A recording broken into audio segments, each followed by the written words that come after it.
देखिए शैल जी, काफी बड़ी गिरावट के बाद स्टॉक में अगर हम देखें वीकली सेटअप के हिसाब से, तो पिछले 3-4 वीक से स्टॉक में एक बाइंग इंटरेस्ट वापस बना है लोअर साइड से, और स्टॉक अब एक रिकवर करने की कोशिश करते हुए दिख रहा है। इसके अगर हम near term short term setup के हिसाब से बात करें तो 525 इसके लिए एक इमीडिएट हर्डल है। अगर वो लेवल क्रॉस होता है तो हमें लगता है ये स्टॉक 550 की तरफ भी मूव करता हुआ दिखेगा। तो अभी यहाँ पे सेटअप के हिसाब से ट्रेड तो लॉन्ग साइड का ही लेना है। 508 रुपए का स्टॉप लॉस रखे, 525 पहला टारगेट, उसके ऊपर हमें लगता है 540 550 तक की भी अपसाइड इसमें कंटिन्यू होते हुए दिख सकती है। मानस जायसवाल साहब को जोड़ेंगे यहाँ पर बहुत ही कम समय आपके सामने स्क्रीन पर। मानस जी, स्टील अथॉरिटी पर आपकी टिप्पणी बहुत ही संक्षेप में है कि 200 दिनों के मूविंग एवरेज के ऊपर ट्रेड कर रहा है, 20 डे मूविंग एवरेज रीगेन कर लिया है, इसलिए खरीदारी करनी है। 108 रुपए के स्टॉप लॉस से ऊपर की तरफ 115 से लेकर 117 पे रेजिस्टेंस है, तो वहां प्रॉफिट जरूर बुक करें। अब आपके सामने कुछ ही समय में प्री ओपन ट्रेड्स स्क्रीन पर आते हुए दिखेंगे। एक नजर जरा डाल लेते हैं यहाँ पर SGX निफ्टी पर। आपके सामने जो फिलहाल व्यू आता हुआ दिख रहा है SGX निफ्टी का, मामूली सा आपके सामने एक फ्लैट ट्रेड खुलता हुआ दिखेगा। 38 अंक नीचे मेरे सामने SGX निफ्टी ट्रेड करता हुआ दिख रहा है, और डाउ फ्यूचर्स में अब आपको 27, 28, 29 अंक की वृद्धि दिख रही है। चलिए कुछ ही समय में प्री ओपन ट्रेड्स आपके सामने स्क्रीन पर आते हुए दिखेंगे। एक्सिस बैंक दिखाइए डायरेक्ट साहब, 0.8% ऊपर 699 को दस्तक देता हुआ एक्सिस बैंक आपके सामने बिल्कुल ठीक ठाक मूव ITC में आता हुआ दिख रहा है। हरे निशान में काउंटर खुलता हुआ 235.50 के आसपास। इनिशियल ट्रेड्स स्क्रीन पर आपके सामने आते हुए दिख रहे हैं। अल्ट्राटेक सीमेंट 1% ऊपर खिलता हुआ 7514 रुपए के आसपास। हम लोग फिलहाल निफ्टी की चर्चा कर रहे हैं। रेड्डीज में हरा निशान, हिंडाल्को में आधा प्रतिशत की वृद्धि, और ITC और एशियन पेंट्स फिलहाल ठीक ठाक मोमेंटम में आपको ट्रेड करते हुए दिख रहे हैं। और कौन कौन से काउंटर्स हैं जहां पर आपको मामूली सा लाल निशान दिख रहा है?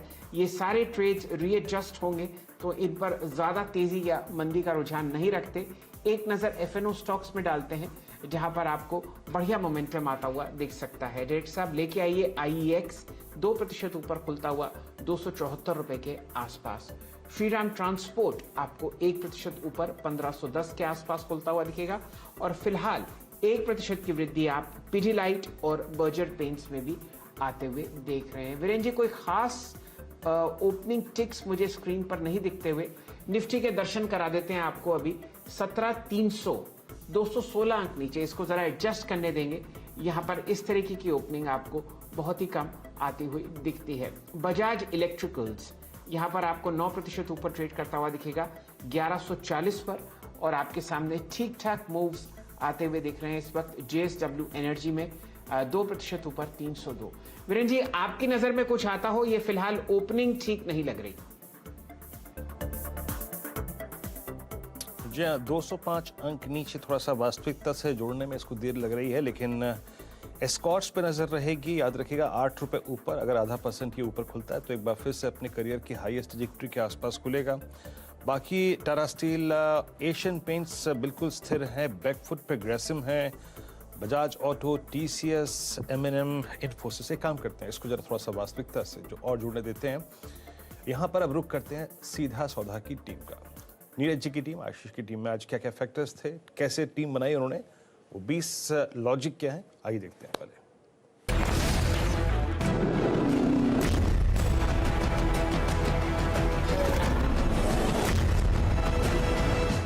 10 के 10 ऐसे स्टॉक्स हैं जो होपफुली इन ग्रीन आपको कामकाज करते हुए नजर आए। शुरुआत करी थी मैंने, जो पहला स्टॉक था बजाज इलेक्ट्रिकल, जहां पे वो कॉर्पोरेट स्ट्रक्चर को रिव्यू करने की तैयारी। 2 अलग अलग वर्टिकल्स हैं, देखते हैं कैसे वैल्यू अनलॉक होती है। अच्छी खबर है, लेकिन गो फैशंस में एक फंड ने बेचा, दूसरे ने खरीदा, लेकिन जिसने खरीदा वो SBI म्यूचुअल फंड है। अच्छा खासा चंक खरीद लिया है, और IPO ये अपने रीसेंट हाई से अभी तो लिस्ट हुआ है, ऑफ हाई ट्रेड कर रहा है। कल्पतरू पावर में भी दिक्कत, ध्यान रखिएगा, ICICI-MF ने खरीदा इसलिए मेंशन कर रहा हूं, लेकिन प्रमोटर्स ने वो माल चंक बेचा था जो पूरा लार्ज ट्रेड में ICICI-MF ने एब्जॉर्ब करा, पर ये ऑफ हाई ट्रेड कर रहा है, अच्छी कंपनी है इसीलिए मेंशन कर रहा हूं। IIFL फाइनेंस, इसमें एक फंड ने बहुत एग्रेसिव बिकवाली करी, वो बढ़िया तरीके से कल बाजार में ऑब्जर्व हुई। 1 करोड़ शेयर बेचे गए थे, स्टॉक फिर भी आधा % ऊपर था और उसका 1/3 चंक जो था वो पूरा स्मॉल कैप वर्ल्ड फंड ने उठा लिया। गणेश बेंजोप्लास्ट में कल प्रमोटर्स की तरफ से खुले बाजार में खरीदारी हुई 3,70,000 शेयर्स के आसपास। गुजरात गैस ऑफ हाइस ट्रेड कर रहा है। गैस एक अच्छी स्टोरी है और प्लस अच्छी रेटिंग एजेंसी की तरफ से। लॉरस लैब जो एक्विजिशन कर रहा है उसका पहला ट्रांच का पेमेंट हुआ। मार्क्सन्स फार्मा को यूके MHRA से एक दवा की मंजूरी मिली। बाटा इंडिया रिलैक्स हो इसीलिए क्योंकि आज एक और फिर से IPO खुलने जा रहा है, वो है मेट्रो ब्रांड्स का। तो उसकी जो पीयर सेट्स हैं, जो अच्छे फंडामेंटल वाली कंपनीज हैं, वो आपकी स्क्रीन पर। चलिए, मेरी हफ्ते की आखिरी टीम में कुछ खबर है, जैसे कि इन्फोसिस है, इसमें खबर आई कि उन्हें कंपनी के साथ टाइप किया जहाँ पे ई-कॉमर्स के लिए कुछ काम करेंगी ये। और रेमंड ने अपना वो जो IPO लेके आने वाले थे JK इंजीनियरिंग वाला, उसको फाइल किया है। रामा फॉस्फेट ने एक प्लांट किराए पे लिया जिसपे वो फर्टिलाइजर बनाएंगे। तो बढ़ती डिमांड और प्राइसिंग का इसका इम्पैक्ट है। यूजीवन फाइनेंस ने ब्याज दरों में हल्की सी बढ़ोतरी की है अप टू 2 करोड़ तक के लिए। ITC में पता ही होगा आपको कि एक इन्वेस्टर के साथ और लोगों के साथ बैठक करने वाले हैं, उसमें बहुत सारे पहलुओं पे विचार होगा, तो हम लोग भी इंतजार कर रहे हैं। कोल इंडिया को ध्यान रखिएगा, डिमांड बढ़ी है कोल की और प्राइसेस नीचे आए हैं, तो कंफर्ट जोन एक बनता है कोल इंडिया जैसे प्लेयर्स के लिए।